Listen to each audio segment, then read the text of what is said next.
Je suis venu dans ce bureau lors de mes études, demander conseil à Pierre-Gilles Degène pour savoir ce que je devais faire. Et je ne m'imaginais pas revenir ici en tant que directeur. Maintenant, c'est fait. Je suis Vincent Croquette, le nouveau directeur de l'ESPCI.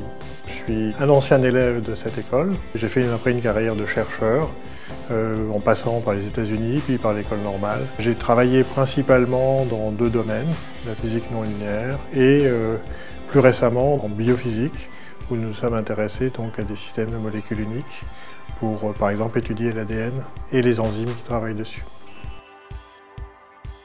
J'avais entendu dire que c'était une école de physique et chimie qui m'intéressait. On avait une liberté, on avait des travaux pratiques qui duraient suffisamment longtemps pour qu'on puisse s'intéresser à un problème et le regarder d'un bout à l'autre. C'est exactement ce que la formation de l'ESPCI vous donne. Elle vous donne en fait une débrouillardise. Ça a été leader en fait dans toute ma carrière. Mon expérience m'a montré en fait que l'enseignement que j'ai eu était très bien adapté en fait à la fois à la recherche et à l'innovation, puisque j'ai aussi participé à des créations d'entreprises.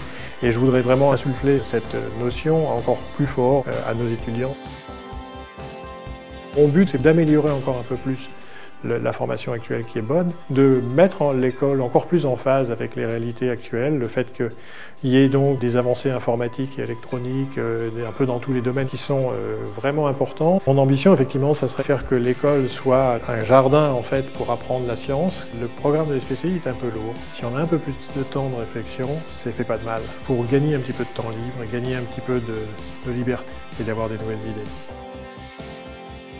Il y a une dizaine d'années, l'innovation n'était pas forcément à la mode dans la recherche, elle l'est. Et donc l'ESPCI a une place toute particulière parce qu'elle forme les acteurs qui peuvent être les leaders dans l'innovation. L'ESPCI possède son propre incubateur qui regroupe 17 startups actuellement qui sont pratiquement toutes issues d'un chercheur de l'ESPCI ou d'un étudiant de l'ESPCI et qui trouve à la fois donc, dans l'incubateur une aide stratégique et un soutien un petit peu logistique, mais qui ont également la possibilité d'avoir une interaction avec les labos de recherche de l'ESPCI. L'école va être complètement rénovée, je crois que c'est une chance extraordinaire. Ces travaux vont permettre de complètement bousculer, si je puis dire, les lieux et de les remettre au goût du jour, de les mettre dans des conditions idéales.